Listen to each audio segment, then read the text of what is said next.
तर सुरुवातीची बातमी अतिशय महत्त्वाची आहे। काश्मीरमधील पहलगाममध्ये झालेल्या दहशतवादी हल्ल्यानंतर भारतीय सैन्यानं आता अख्खा काश्मीर पिंजून काढलाय आणि एका दहशतवाद्याला शोधून मारलंय। जे अतिरेकी सापडले नाहीयेत पण दहशतवादाशी संबंधित आहेत अशा अतिरेक्यांची देखील घरं उद्ध्वस्त केली आहेत। ज्या अतिरेक्यांवरती संशय आहे त्यांच्या घरांची झाडाझडती घेतली जाते। पहलगाम नंतर काश्मीर खोऱ्यात लपलेला प्रत्येक अतिरेकी आता सैन्याच्या बंदुकीच्या निशाण्यावर आहे। काल पहलगाम हल्ल्यातील आसिफ आणि आदिल ठोकर यांची घरं उद्ध्वस्त केली आणि त्यानंतर आज 3 दहशतवाद्यांची घरं सुरक्षा रक्षकांनी उद्ध्वस्त केली आहेत। शोपियानमधील छोटी पोरातील लष्कर ए तोयबाचा सक्रिय दहशतवादी शाहिद अहमद कुट्टे याच्या घरावर देखील कारवाई करण्यात आली आहे। शाहिद अहमद कुट्टेचं घर भारतीय सैन्यानं उद्ध्वस्त केलंय।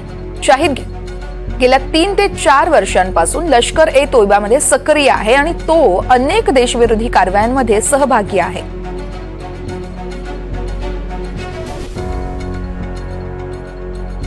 तर दुसरीकडे कुलगाम जिल्ह्यातील मटालहामा या भागात दहशतवादी कारवायांमध्ये सक्रिय असलेल्या जाहिद अहमद याचंही घर उडवण्यात आलंय। तिसरीकडे पुलवामा मधील मुर्रान भागात अहसान उल हकचं घर जमीनदोस्त करण्यात आलंय। अहसान 2008 सालापासून पाकिस्तानमध्ये ट्रेनिंग घेऊन परतला होता। या संदर्भात सविस्तर अपडेट्स देत आहेत रामराजे शिंदे आमचे प्रतिनिधी आहेत आपल्यासोबत। रामराजे, आपण पाहतोय खरं तर या दहशतवाद्यांच्या घरावरती आता कारवाई केली जाते। आज देखील अनेक दहशतवाद्यांची घरं जमीनदोस्त करण्यात आली आहेत। नेमके काय अपडेट करतायत? बिलकुल, आता ऍक्शन मोडवर आलेला आहे सरकार आणि त्याचबरोबर पोलीस यंत्रणा पण, आणि म्हणूनच दहशतवाद्यांना जे जे मदत करतात त्या दोघांची घरं उद्ध्वस्त केलेली आहेत। म्हणजे की आणखीन दोघांची घरं की ज्यांना इतर लोकल सपोर्ट दिला गेला होता, ज्यांना माहिती देण्यात आली होती स्पॉट कोणता आहे, तिथं कसं जायचं, त्याचबरोबर तिथे सुरक्षा यंत्रणा पोहोचण्यासाठी वेळ लागतोय, अवघड रस्ता आहे, टुरिस्ट स्पॉट आहे आणि कसं टार्गेट करायचं, कोणाला टार्गेट करायचं या संदर्भामध्ये जी माहिती दिली होती त्यांची घरं जी आहे ते उद्ध्वस्त करण्यात आलेली आहे।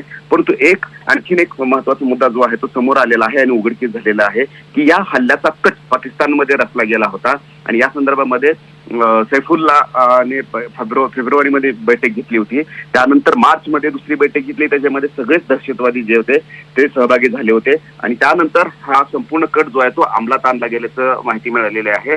आणि यासाठी 5 दहशतवाद्यांना तयार केलं होतं। लष्कर तोयबाचा जो सैफुल्ला आहे याच्या आदेशानंच हा संपूर्ण कट आखला गेला होता आणि मार्चमध्ये मीरपूर इथेही दहशतवाद्यांची बैठक झाली होती असं कळलेलं आहे। आणि या बैठकीमध्ये अबू मुसा, इद्रिस शाहीन, मोहम्मद नवाज, अब्दुल रफा रसूल आणि अब्दुल्ला खलील हे संपूर्ण उपस्थित होते आणि त्यांना मग इथून पण सपोर्ट देण्यात आला होता।